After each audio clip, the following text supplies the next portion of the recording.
आज हम पढ़ेंगे गॉस लॉ। इलेक्ट्रिक फ्लक्स हम ऑलरेडी पिछले वीडियो में कर चुके हैं। तो इलेक्ट्रिक फ्लक्स के अंदर हमने पढ़ा था कि सपोज कोई भी इलेक्ट्रिक फील्ड लाइंस जा रही हैं, उसके बीच में कोई भी हमने एक फ्लैट सरफेस रखी या एक ओपन सरफेस रखी, तो उसके एरिया की डायरेक्शन में जितनी भी फील्ड लाइंस उससे लिंक करती है, उस लाइंस के कलेक्शन को हम इलेक्ट्रिक फ्लक्स बोलते हैं। ओके, अब ऐसी काफ़ी सारी ओपन सरफेसेस को लेकर, फ्लैट सरफेसेस को लेकर हमने एक दूसरे से जोड़कर एक क्लोज लूप बनाया। ओके, तो ये जो सरफेस अब हमें मिलेगी that is known as close surface. जब एक क्लोज सरफेस को हम किसी एक्सटर्नल इलेक्ट्रिक फील्ड में रखते हैं तो उससे कोई भी इलेक्ट्रिक फ्लक्स लिंक नहीं करता है, क्योंकि एक साइड से जितनी लाइन्स एंटर करती है दूसरी साइड से उतनी लाइन्स बाहर निकल जाती है, तो उसके अंदर कोई भी फ्लक्स लिंक नहीं करता है। लेकिन अगर सोर्स चार्ज को, जो इलेक्ट्रिक फील्ड बना रहा है, जिसकी इलेक्ट्रिक फील्ड लाइंस बाहर आ रही हैं, अगर उसी चार्ज को उस क्लोज सरफेस के अंदर रख दिया जाए तो उस क्लोज सरफेस के अंदर इलेक्ट्रिक फील्ड लाइंस को बाहर निकलना है, और निकलने का रास्ता क्या है? वो क्लोज सरफेस, उसी के थ्रू निकलना पड़ेगा बाहर। तो उस केस के अंदर जब चार्ज को अंदर रख दिया जाता है क्लोज सरफेस के अंदर, तब उस क्लोज सरफेस से इलेक्ट्रिक फ्लक्स लिंक करता है। ओके, तो ये इलेक्ट्रिक फ्लक्स कितना लिंक करता है क्लोज सरफेस से? तो ये करता है phi is equal to E dot D S. Okay, ये है उस क्लोज सरफेस से लिंक होने वाले फ्लक्स की वैल्यू। जहां पे ये डॉट प्रोडक्ट है, डॉट प्रोडक्ट को ओपन करेंगे तो यहाँ कॉस थीटा आएगा। What is theta? Electricity vector and area vector, इन दोनों के बीच का एंगल। हम कई जगह ds भी यूज में ले लेते हैं या dA यूज में ले लेते हैं, इट डजेंट मैटर, दोनों एरिया के लिए यूज में लेते हैं। Okay, so this is electric flux through a close surface. Gauss law का यूज क्या है? गॉस लॉ हम क्यों पढ़ रहे हैं? तो इंपॉर्टेंट बात यह है कि हमारा जो मोटिव है, जो एम है गॉस लॉ को पढ़ने का, वो है इलेक्ट्रिक फील्ड निकालना। जो कॉम्प्लेक्स चार्ज डिस्ट्रीब्यूशन है, बड़े बड़े चार्ज डिस्ट्रीब्यूशन है, उनके थ्रू इलेक्ट्रिक फील्ड निकालना इतना आसान नहीं होता है। ओके, जैसे कोई भी हमें लीनियर चार्ज डिस्ट्रीब्यूशन दे दिया गया, सपोज एक इनफाइनाइट लेंथ की हमें वायर दिया हुआ है और उसके ऊपर काफ़ी सारे चार्जेस हैं, और हमसे उस लाइन चार्ज के कारण, इनफाइनाइट लेंथ लाइन चार्ज के कारण उसकी सराउंडिंग में किसी लोकेशन पे हमसे पूछा इलेक्ट्रिक फील्ड बताइए, तो हम वहाँ पे इलेक्ट्रिक फील्ड कैसे निकालेंगे? क्योंकि हमारे पास तो एक ही फॉर्मूला है इलेक्ट्रिक फील्ड निकालने का, कुलाम्स वाला point charge formula, E is equal to F upon Q.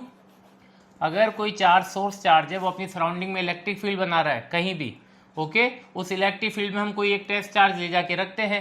इस लोकेशन पे हम इस टेस्ट चार्ज को लेके आए, इस लोकेशन पे इलेक्ट्रिक फील्ड कितना है? E। तो इस इलेक्ट्रिक फील्ड के कारण इस टेस्ट चार्ज के ऊपर एक फोर्स लगता है, F फोर्स। ओके, तो इस फोर्स की वैल्यू कितनी होती है? इन दोनों के बीच का कुलाम वाला force 1/4 pi epsilon not Q into Q upon R square, इन दोनों के बीच की डिस्टेंस R। ओके, और साथ ही क्या है यहाँ पे ऑलरेडी ये वाला टेस्ट चार्ज, तो Q से Q कैंसिल हुआ, हमारे पास क्या बचता है? 1/4 pi epsilon not Q upon R square. So electric field due to a point charge, this is source charge. ये सोर्स चार्ज R डिस्टेंस पे अपने सराउंडिंग में कहीं भी 3 डायमेंशन, इस डायरेक्शन में, इस डायरेक्शन में या इस डायरेक्शन में, एक्स वाई जेड किसी भी डायरेक्शन में R डिस्टेंस पे कितना इलेक्ट्रिक फील्ड बनाएगा? 1/4 pi epsilon not Q upon R square. Okay, तो पॉइंट चार्ज के कारण हम इलेक्ट्रिक फील्ड की वैल्यू निकालना जानते हैं, और यही फॉर्मूला हमारे पास है। और ये फॉर्मूला कौन सा है? कुलाम्स के हेल्प से निकाला हमने, कुलाम फोर्स की हेल्प से। So this is Coulomb's formula to find out electric field at any location. Okay, अब सपोज हमें एक पॉइंट चार्ज की जगह काफी सारे पॉइंट चार्ज दिए गए हों, ऐसे काफी सारे पॉइंट चार्ज दिए गए हों, और जब इन पॉइंट चार्ज को मिलाते हैं तो हमें क्या मिलता है? एक लाइन चार्ज। और सपोज ये काफी सारे हैं, मल्टीपल चार्जेस, तो हम कह सकते हैं इनफाइनाइट लेंथ। अगर सपोज इस पूरी लाइन चार्ज के कारण किसी R डिस्टेंस पे हमें इलेक्ट्रिक फील्ड निकालना है, तो क्या हम ये वाला फॉर्मूला यूज में ले सकते हैं? Q के कारण R डिस्टेंस पे हमें इलेक्ट्रिक फील्ड निकालना था, तो हमने ये वाला फॉर्मूला लगाया और इलेक्ट्रिक फील्ड निकाल लिया। तो एक सिंगल पॉइंट चार्ज के कारण हम इलेक्ट्रिक फील्ड निकाल सकते हैं, लेकिन ऐसे मल्टीपल चार्जेस अगर हमारे पास हैं तो क्या हम इस फॉर्मूले से निकाल सकते हैं? बहुत ज़्यादा डिफिकल्ट हो जाएगा। क्यों? क्योंकि आपने पहले इस पॉइंट पे निकालना पड़ेगा इस चार्ज के कारण, फिर इस चार्ज के कारण, फिर इस चार्ज के कारण, और हर चार्ज की डिस्टेंस क्या आएगी? अलग अलग। ओके, और डायरेक्शन भी कैसी होगी, सबकी अलग अलग। ये वाला इस तरफ आएगा और ये वाला इस तरफ जाएगा। ऐसे ही ये वाले चार्जेस के कारण यहाँ पे अलग अलग डायरेक्शन आएगी और अलग अलग मैग्नीट्यूड आएगा। तो इतने सारे इलेक्ट्रिक फील्ड हो जाएंगे, इतने सारे इंटेंसिटी ऑफ वेक्टर्स हो जाएंगे, फिर इनका रिजल्टेंट निकालेंगे, तो ये काफ़ी कॉम्प्लिकेटेड कैलकुलेशन हो जाती है हमारे लिए। ओके, इस मेथड को अगर हम इधर कैलकुलस यूज में लें तो भी शायद हम इलेक्ट्रिक फील्ड निकाल सकते हैं, लेकिन कैलकुलस वाला मेथड भी काफ़ी लेंदी हो जाता है हमारे लिए। तो गॉस लॉ ने क्या करा, गॉस ने क्या करा, एक रूल बनाया, एक लॉ बनाया, इसको थ्योरम भी कहते हैं। उसने एक ऐसा प्रोसेस हमें बताई जिसके थ्रू हम ऐसे कॉम्प्लेक्स सिचुएशन को भी इजीली हैंडल कर सकते हैं। जैसे कॉम्प्लेक्स सिचुएशन यानी ये एक लाइन चार्ज हो गया, अगर यही पॉइंट चार्जेस को हम एक इनफाइनाइट शीट, इनफाइनाइट प्लेन है ऐसे, ओके, एक सरफेस है, उस पर काफ़ी सारे पॉइंट चार्जेस रख दिए जाए और उसके कारण इलेक्ट्रिक फील्ड पूछा जाए, तो हम कैसे निकालेंगे, क्योंकि वहाँ पे भी मल्टीपल चार्जेस हैं। सुपरपोजिशन भी आप लगाना चाहेंगे तो इतने सारे चार्जेस का सुपरपोजिशन नहीं लगा सकते। सुपरपोजिशन प्रिंसिपल क्या कहता है कि किसी एक लोकेशन पे आपने अगर इलेक्ट्रिक फील्ड निकालना है तो सारे चार्जेस का इलेक्ट्रिक फील्ड निकालिए और उनका वेक्टर सम कर दीजिए, लेकिन वो भी इतना ईजी नहीं है यहाँ पे। तो गॉस लॉ के थ्रू हम ऐसी सिचुएशन को डील करते हैं जहाँ पे कॉम्प्लेक्स सिस्टम ऑफ चार्जेस मिलते हैं। For example linear charge, surface charge या वॉल्यूमेट्रिक चार्ज डिस्ट्रीब्यूशन। तो ऐसी सिचुएशन के लिए हमने क्या बनाया, गॉस लॉ बनाया। तो गॉस लॉ क्या कहता है देख लीजिए। गॉस लॉ का उद्देश्य क्या है पढ़ने का, जो हमारा मोटिव क्या है गॉस लॉ को पढ़ने का, तो वो हम समझ चुके हैं। To deal with the complex situation, complex situation यानी with help of Gauss law we will find intensity of electric field due to a system of charges.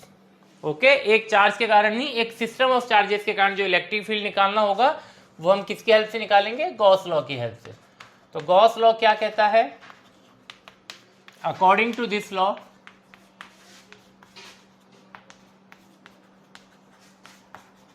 the total electric flux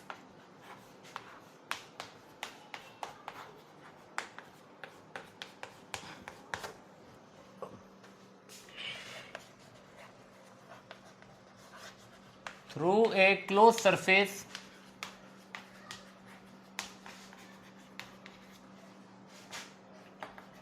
in vacuum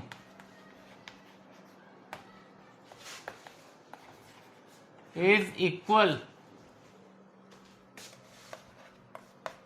to the total charge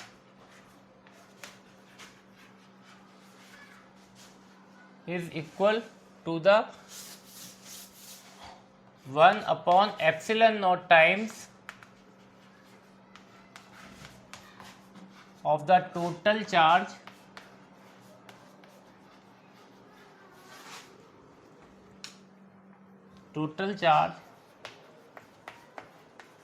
enclosed by the surface। Okay, तो क्या कहता है ये, किसी भी close surface से जो total electric flux link करेगा वो किसके इक्वल होगा, 1 upon epsilon not times multiplied with the total charge inside the close surface. जितना चार्ज क्लोज सरफेस के अंदर होगा उसके 1 अपॉन एप्सिलॉन नॉट टाइम्स होगा क्या, उस चार्ज से जो इलेक्ट्रिक फ्लक्स बन रहा है। ओके, फॉर एग्जांपल ये क्लोज सरफेस है, रेगुलर इरेगुलर कैसी भी शेप की हो सकती है। ओके, तो यहाँ पे हमने काफ़ी सारे चार्जेस रख रखे हैं, Q1, Q2, Q3, ऐसे मल्टीपल चार्जेस हैं Qn तक। ओके, तो इनका टोटल कितना होता है, Q net, Q total Q1 plus Q2 plus up to Qn। Okay, तो ये जितने भी चार्जेस हैं ये इलेक्ट्रिक फील्ड बना रहे हैं और वो इलेक्ट्रिक फील्ड लाइंस के थ्रू शो करते हैं। वो इलेक्ट्रिक फील्ड लाइंस बाहर जा रही हैं। ओके, तो इस क्लोज सरफेस से होके ही जाएंगी, तो इस क्लोज सरफेस से इलेक्ट्रिक फ्लक्स लिंक कर रहा है। तो कितना फ्लक्स लिंक कर रहा है, फ्लक्स मतलब क्या होता है, collection of lines, total number of lines. तो जितनी लाइंस ये चार्जेस बाहर निकाल रहे हैं उतनी ही लाइंस, उतना ही तो फ्लक्स लिंक करेगा। ओके, तो इसके साथ में जो फ्लक्स लिंक करता है वो किसके इक्वल होता है, number of electric field lines emanating from these charges. Okay, तो यही है गॉस फॉर्मूला, गॉस लॉ। तो according to definition, total electric flux ये इलेक्ट्रिक फ्लक्स का सिंबल किसके इक्वल होगा? Total of charge, summation of charge, total charge upon, या यू कर दीजिए 1 upon epsilon not times, 1 upon epsilon not times into total charge. Okay, so phi is equal to Q upon epsilon not.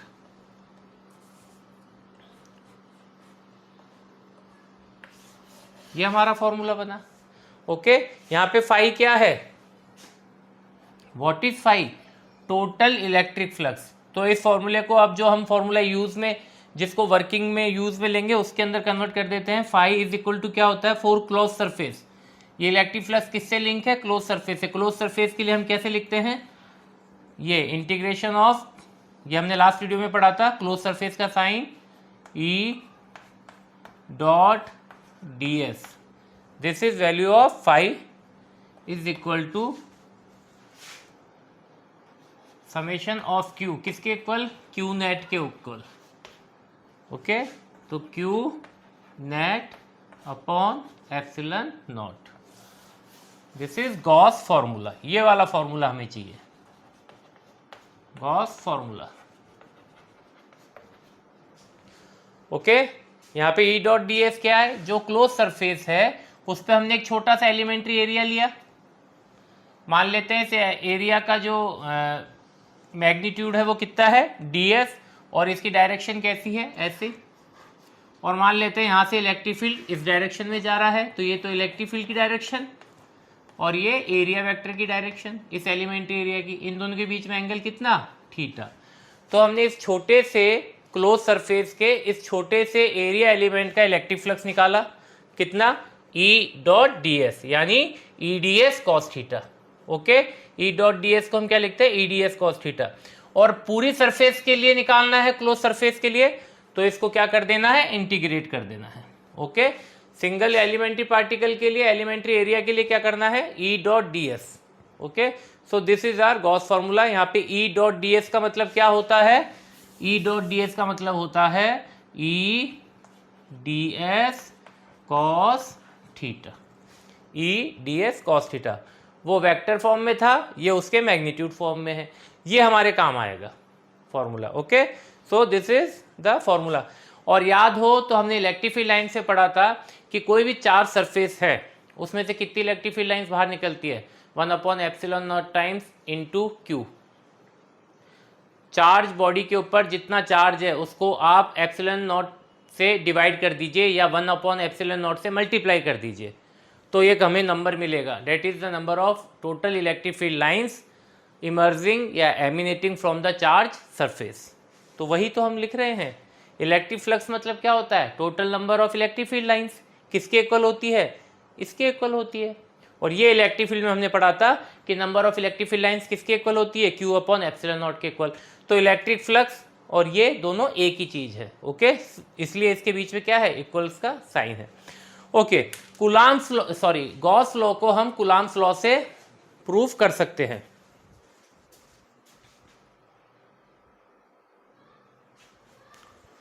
Coulombs law को हम, sorry Gauss law को हम coulombs law की help से प्रूफ भी कर सकते हैं। इसलिए इसको कई बुक के अंदर गॉस थ्योरम भी लिखा जाता है। थ्योरम मतलब जो ऑलरेडी किसी बने हुए लॉ से डिराइव हुआ हो। तो ये गॉस का जो लॉ है इसको कई बुक में थ्योरम इसलिए लिखा जाता है क्योंकि खुद ये कूलाम्स लॉ से डिराइव हुआ है। ओके, तो इसकी हेल्प से अब हम क्या करने वाले हैं? इलेक्ट्रिक फील्ड निकालेंगे। तो उसके लिए जो हमारा फॉर्मूला रहेगा वो ये वाला फॉर्मूला रहेगा। ओके, नाउ इसके अंदर एक चीज आप ध्यान रखना, डेफिनेशन में हमने क्या लिखी है?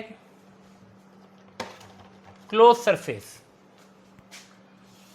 तो गॉस लॉ जो है वो एप्लीकेबल है। गॉस लॉ का फॉर्मूला हेल्पफुल है, but only for close surface. Close surface इसमें कंपलसरी है। अगर आपने गॉस लॉ को यूज में लेना है, अगर आपको इस फॉर्मूले से डील करना है, तो आपको कैसी सरफेस यूज में लेनी पड़ेगी? Close surface. वो आपकी चॉइस है कि आप जो क्लोज सरफेस ले रहे हैं वो इवन सरफेस है, अनइवन सरफेस है, रेगुलर शेप है, इरेगुलर शेप है, आड़ी टेढ़ी है, या एक सिमेट्री वाली शेप है, कैसी है वो आपकी चॉइस है। लेकिन सरफेस होनी कैसी चाहिए? Close surface. So remember one thing, the surface should be closed. Okay, कैसे हम इससे निकालेंगे इलेक्ट्रिक फील्ड? तो देखिए, इसके लिए कुछ स्टेप्स हैं। ओके, तो हमें वो 3-4 स्टेप्स हैं, उनको याद कर लेना है, उन स्टेप्स को हमें प्रैक्टिस कर लेना है। वो स्टेप्स अगर हम अच्छे से प्रैक्टिस कर लेते हैं तो फिर हम किसी भी सिस्टम ऑफ चार्ज से, यानी कैसी भी कॉम्प्लेक्स सिचुएशन हो, कैसा भी मुश्किल हमें चार्ज डिस्ट्रीब्यूशन दिया गया हो, उसके थ्रू हम उसके सराउंडिंग में किसी भी लोकेशन पे electric field easily find out कर सकते हैं, अगर वो गॉस लॉ के 4 स्टेप्स को हम पूरा कर लेते हैं। तो सबसे पहले हम क्लोज सरफेस पे आ रहे हैं, जिसको हम यूज में लेंगे। गॉस लॉ के अंदर यूज जो आएगा वो है क्लोज सरफेस, इलेक्ट्रिक फील्ड निकालने के लिए। तो क्लोज सरफेस मतलब हम क्या करेंगे, कोई भी चार्ज डिस्ट्रीब्यूशन है, जैसे लीनियर चार्ज की बात कर लेते हैं, हमें इस लीनियर चार्ज के थ्रू यहाँ पे इलेक्ट्रिक फील्ड निकालना है। ओके, इस लोकेशन पे हमें इलेक्ट्रिक फील्ड निकालना है। अभी हम डिस्कस कर चुके हैं कि एक एक चार्ज को लेके तो निकालना इम्पॉसिबल है, गॉस लॉ की हेल्प से करेंगे। तो हम क्या करेंगे, एक क्लोज सरफेस लेंगे। उस क्लोज सरफेस को हमने क्या करना है, उस क्लोज सरफेस को क्लोज सरफेस को इस तरह से यूज में लेना है कि ये जो चार्ज सिस्टम है, ये टोटल चार्जेस हैं, वो क्लोज सरफेस के अंदर आ जाए। ओके, तो जैसे ये हमने एक क्लोज सरफेस ले ली।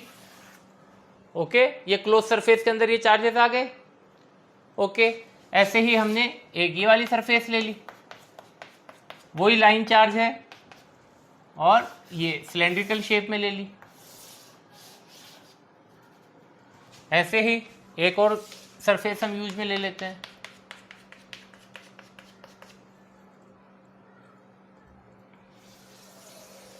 स्फेरिकल सरफेस, फुटबॉल की शेप में, ये फुटबॉल की शेप में, ये सिलेंडर की शेप में, और ये कोई आड़ी टेढ़ी सी इरेगुलर शेप। ओके, तो ये 3 तरह की हमने क्लोज सरफेस यूज में ली है। हमने करना क्या है, चार्ज इसके अंदर रहना चाहिए, क्योंकि हमारी डेफिनेशन क्या कहती है, इलेक्ट्रिक फ्लक्स किसके इक्वल है, the total charge enclose by the close surface. तो जो टोटल चार्ज है, मान लेते हैं इसको कितना चार्ज दिया हमने, क्यू चार्ज। क्यू चार्ज का यूनिफॉर्म डिस्ट्रीब्यूशन, क्यू चार्ज का यूनिफॉर्म डिस्ट्रीब्यूशन मतलब मान लेते हैं क्यू इक्वल टू 100 है, तो इसकी जो लेंथ है मान लेते हैं वो कितनी है, 100 सेंटीमीटर है, और हमारे पास चार्जेस कितने हैं, 100 चार्जेस हैं, और हमने इस 100 सेंटीमीटर लेंथ को 100 इक्वल पार्ट्स में बांट दिया। अगर 100 इक्वल पार्ट से बांट दिया तो हर पार्ट कितने सेंटीमीटर का हुआ, 1 सेंटीमीटर का, और हर 1 सेंटीमीटर को एक एक चार्ज मिलता है। तो इस तरह का अगर डिस्ट्रीब्यूशन है चार्जेस का, तो हम कह सकते हैं कि ये डिस्ट्रीब्यूशन कैसा है, यूनिफॉर्म चार्ज डिस्ट्रीब्यूशन है। ओके, अब वापिस से आते हैं सरफेस पे। देखिए, ये 3 तरह की सरफेस है, तीनों ही क्लोज्ड है। ओके, अब जब हम गॉस लॉ पढ़ेंगे, गॉस लॉ के अंदर हम इलेक्ट्रिक फील्ड निकालेंगे, तो हम किस तरह की सरफेस को चूज करें, क्योंकि क्लोज सरफेस मतलब तो काफी तरह की सरफेस हो सकती है। तो याद कर लीजिए, हमें एक ऐसी सरफेस के साथ में हमें एक ऐसी सरफेस को चूज करना है, ऐसी सरफेस के साथ में डील करना है जो चार्ज डिस्ट्रीब्यूशन के साथ में सिमेट्री शो करे। ओके, सिमेट्री शो करे मतलब जो भी हम क्लोज सरफेस ले रहे हैं उसके जितने भी पॉइंट्स हैं, हमें कोशिश करनी है कि उन सब पॉइंट्स के लिए वो जो चार्ज डिस्ट्रीब्यूशन है वो कोई ना कोई सिमेट्री शो करे, उन सारे पॉइंट्स के लिए, क्लोज सरफेस के जितने भी पॉइंट्स हैं। फॉर एग्जाम्पल इधर देखिए, यहाँ पे ये चार्जेस हैं इस लेंथ के ऊपर। अगर सपोज ये एक पॉइंट चार्ज है, ये एक पॉइंट चार्ज है, ये भी एक पॉइंट चार्ज है, ऐसे काफ़ी सारे पॉइंट चार्जेस हैं, इन सारे पॉइंट चार्जेस को मिलाया तो एक लाइन चार्ज बना।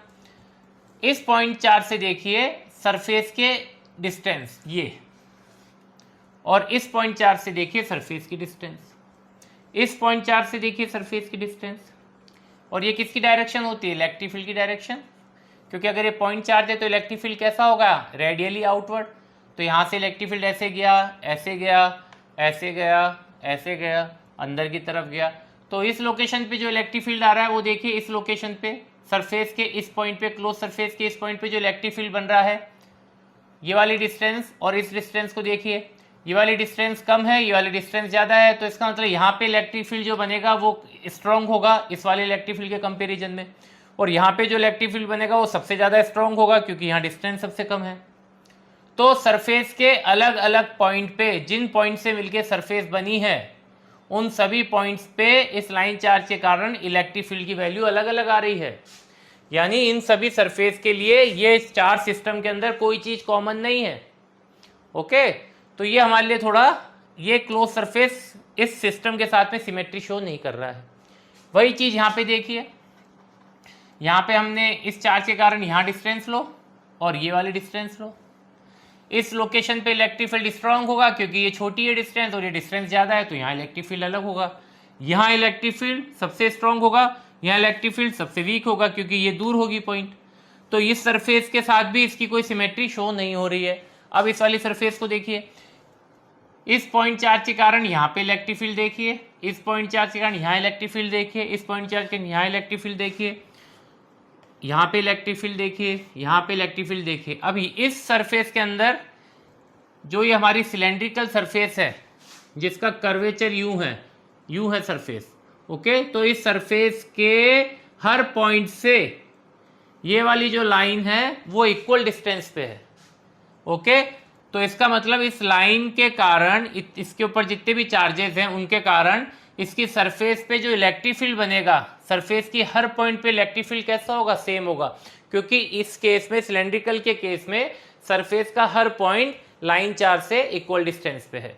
तो हमारा जो कूलॉम का फॉर्मूला है E=Q/R², तो R अगर सभी पॉइंट्स के लिए कॉमन है तो इलेक्ट्रिक फील्ड सबके लिए कैसा होगा, सेम होगा। तो इस वाली क्लोज सरफेस में जितने भी पॉइंट्स हैं, क्लोज सरफेस के ऊपर जितने भी पॉइंट्स हैं, उन सब के लिए इस लाइन चार्ज से जो डिस्टेंस है वो कैसी है, कॉमन है। तो इस क्लोज सरफेस के लिए ये चार्ज सिस्टम एक चीज तो कॉमन दे रहा है, एटलीस्ट एक चीज कॉमन आ रही है। मान लेते हैं फ्लैट सरफेस के केस में ऐसा नहीं है, लेकिन जो सिलेंडर की कर्व सरफेस है उसके तो सारे पॉइंट्स इससे इक्वल डिस्टेंस पे लेंथ से, ओके। तो ये वाली जो सरफेस है उसके साथ में ये लाइन चार्ज सिमेट्री शो कर रहा है। तो अब बताइए हमें इन तीनों में से कौन सी सरफेस चूज करनी चाहिए। तो ऑब्वियसली हमें वो सरफेस चूज करनी है जो हमारी कैलकुलेशन को इजी बना दे। हमारी कैलकुलेशन को कौन इजी बनाएगा, हमारी कैलकुलेशन को इजी बनाएगा वो वाली सरफेस जो सिमेट्री शो करती हो। सिमेट्री शो करने से फायदा क्या है, सिमेट्री शो करने का फायदा ये है कि हमें इस पॉइंट पे, इस पॉइंट पे, इस पॉइंट पे, हर पॉइंट पे इलेक्ट्रिक फील्ड कैसा मिलेगा, सेम मिलेगा। तो हमारी जो कैलकुलेशन होगी वो ज़्यादा डिफिकल्ट नहीं होगी, ईजी हो जाएगी कैलकुलेशन। क्यों हो गई, क्योंकि सिमेट्रिकल हमने सरफेस यूज में ली है, ओके। तो इसलिए हमें क्लोज सरफेस कैसी लेनी है, सूझबूझकर अपनी इंटेलिजेंसी लगा के हमें एक ऐसी क्लोज सरफेस चूज करनी है जो भी चार्ज सिस्टम है जिसके थ्रू आपने इलेक्ट्रिक फील्ड निकालना है उसके साथ कुछ सिमेट्री शो करे, ओके। नाउ इस क्लोज सरफेस को हम क्या कहते हैं, इस क्लोज सरफेस को कहते हैं गॉसियन सरफेस, और ये एक हाइपोथेटिकल यानी इमेजिनरी सरफेस होती है, ओके। हमें इमेजिन करना है सरफेस को, गॉसियन सरफेस एंड हाइपोथेटिकल यानी imaginary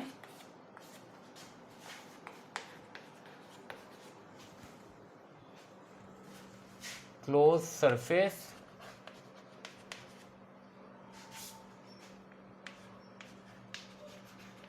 to which electric flux is linked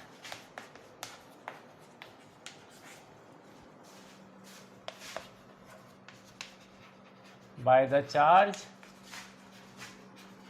present inside it, okay. तो ये जो हम सरफेस चूज करेंगे this is known as Gaussian surface, okay. तो अब हम जब भी कहेंगे गॉसियन सरफेस तो यानी कैसी सरफेस, क्लोज सरफेस, ओके। तो अब इसकी एप्लीकेशंस पे आते हैं। एप्लीकेशंस यानी गॉस लॉ को हम कहाँ कहाँ अप्लाई करने जा रहे हैं। तो हम पॉइंट चार्ज के बारे में पढ़ चुके हैं। चार्ज डिस्ट्रीब्यूशन में हमने क्या क्या कौन कौन से चार्ज डिस्ट्रीब्यूशन पढ़ा, point charge, linear charge, surface charge and volumetric charge. Point charge के थ्रू हम इलेक्ट्रिक फील्ड का फॉर्मूला निकाल सकते हैं कूलॉम्स लॉ से, गॉस लॉ से भी हम निकालेंगे उसके फॉर्मूले को। हमारा सबसे पहला एप्लीकेशन होगा पॉइंट चार्ज का, दूसरा होगा लीनियर चार्ज का, तीसरा होगा सरफेस चार्ज का। सरफेस चार्ज में हम पढ़ेंगे प्लेन शीट और spherical shell, conducting spherical shell, और वॉल्यूमेट्रिक के लिए हम पढ़ेंगे नॉन कंडक्टिंग स्फीयर। ओके, तो सबसे पहले हमारी जो एप्लीकेशन है शुरुआत करते हैं हम पॉइंट चार्ज से। ओके, उससे पहले एक और चीज़, हाँ, जिन स्टेप्स की मैं बात कर रहा था, गॉस लॉ के अंदर स्टेप्स कौन कौन से इन्वॉल्व है। देखिए, सबसे पहली चीज़, हमें एक क्लोज सरफेस चूज करनी है, गॉसियन सरफेस चूज करनी है जो चार्ज को इनक्लोज करेगा, यानी चार्ज के चारों तरफ हमें एक इमेजिन करनी है सरफेस, क्लोज सरफेस, जिसको हम गॉसियन सरफेस कहते हैं। ओके, इस सरफेस को याद रखना है, सिमेट्री तो शो करनी चाहिए।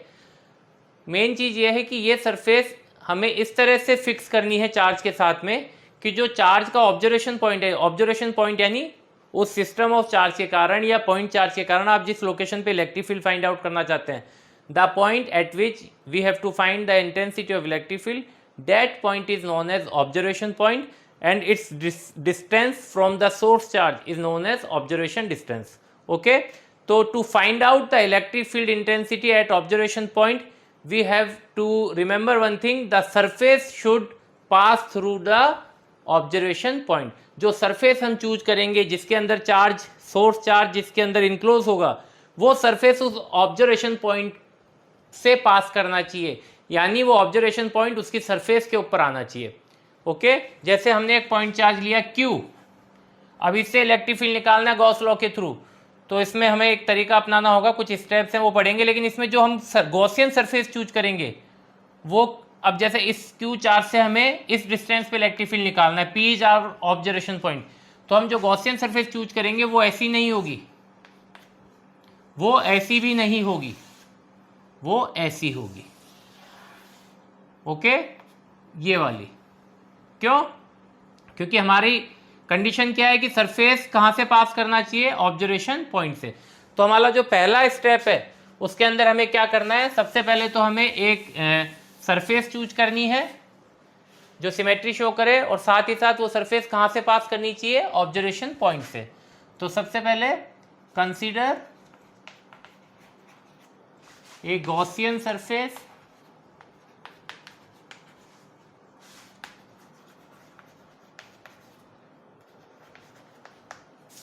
Gaussian surface such that it passes through the observation point।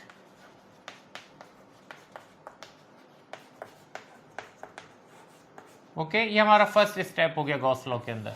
Second step में क्या करना है, हमारा गॉस का फॉर्मूला क्या है, याद कर लीजिए, हमारा गॉस का फॉर्मूला है E dot D S is equal to Q upon epsilon not, Q net upon epsilon not, ये है।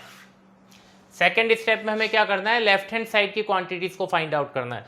तो लेफ्ट हैंड साइड की क्वांटिटीज को फाइंड आउट करने के लिए हमें क्या चाहिए, E वेक्टर का मैग्नीट्यूड, एरिया वेक्टर का मैग्नीट्यूड, और इन दोनों के बीच का एंगल थीटा। क्योंकि E डॉट डी एस को हम क्या लिखते हैं, E ds cos theta, Q net upon epsilon not. Okay, तो हमें सबसे पहले लेफ्ट हैंड साइड की क्वांटिटीज को फाइंड आउट करना है। तो अगर हमें थीटा चाहिए तो सबसे पहले हमें इलेक्ट्रिक फील्ड की डायरेक्शन पता होनी चाहिए, इलेक्ट्रिक फील्ड की डायरेक्शन क्या है, एरिया वेक्टर की डायरेक्शन क्या है, उसके बाद ही हम उन दोनों के बीच का एंगल थीटा फाइंड आउट कर सकते हैं। तो सबसे पहला, सेकेंड स्टेप में सबसे पहला हमारा काम क्या है, ई वेक्टर और डी एस वेक्टर, इन दोनों की डायरेक्शन को स्पेसिफिक बनाना। Okay, so specify E vector and D S vector, then find theta between them and put in the put the values, और क्या करना है, इनकी वैल्यूज को लिख देना है, किसमें, इसमें, ई D S cos theta. Second step में हमारा लेफ्ट हैंड साइड की वैल्यू आ गई। थर्ड स्टेप में हमें क्या करना है, राइट हैंड साइड की वैल्यूज को फाइंड आउट करना है। राइट हैंड साइड की वैल्यूज में हमें नीचे वाली वैल्यू को फाइंड आउट नहीं करना है, क्योंकि दिस इज एप्सिलॉन नॉट और ये कांस्टेंट है और इसकी वैल्यू हमें पता है कितनी होती है, 8.85 इंटू 10⁻⁻12। ओके, तो हमें इधर क्या फाइंड आउट करना है, Q net. Find Q net. कौन सा क्यू नेट? तो याद रख लीजिए क्लोज सरफेस के बाहर कितना चार्ज है उससे हमें लेना देना नहीं है, क्योंकि क्लोज सरफेस के बाहर वाले चार्ज से इलेक्ट्रिक फ्लक्स लिंक नहीं होता है क्लोज सरफेस का। क्लोज सरफेस के अंदर कितना चार्ज है, क्लोज सरफेस ने अपने अंदर कितना चार्ज इकट्ठा कर रखा है, वो हमें निकालना है। तो फाइंड क्यू नेट, कौन सा, inside the surface, Gaussian surface. Okay, ये 3 स्टेप हो गए। अगर ये 3 स्टेप कर लेते हैं तो हमारे पास लेफ्ट हैंड साइड और राइट हैंड साइड की वैल्यूज आ जाती है। तो 4th स्टेप में क्या करना है, obviously apply Gauss law. Apply Gauss law, apply Gauss law यानी इनकी वैल्यूज रखिए और इलेक्ट्रिक फील्ड फाइंड आउट करिए बाय पुटिंग वैल्यूज।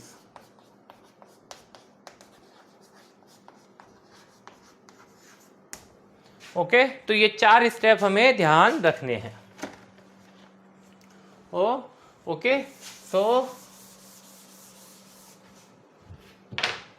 हमारा फॉर्मूला क्या है, यहां लिख लेते हैं, E D S cos theta is equal to Q net upon epsilon not, Gauss law का फॉर्मूला। तो वापस से हमें एक गॉसियन सरफेस चूज करनी है और वो कहाँ से पास करनी चाहिए, थ्रू द ऑब्जर्वेशन पॉइंट। पहला स्टेप हो गया। इलेक्ट्रिक फील्ड और एरिया की डायरेक्शन चेक कर लीजिए। जो भी सिस्टम ऑफ चार्ज दे रखा है उसमें इलेक्ट्रिक फील्ड और एरिया की डायरेक्शन आपको स्पेसिफिक करना है, उनके बीच का एंगल थीटा मिल जाएगा तो हम ये वाली लेफ्ट हैंड साइड की वैल्यू निकाल लेंगे। उसके बाद कितना चार्ज टोटल क्लोज सरफेस के अंदर है, टोटल चार्ज निकाल लेंगे और फिर जो भी वैल्यूज आएंगी उनको गॉस लॉ के अंदर रख के हम इलेक्ट्रिक फील्ड फाइंड आउट करेंगे।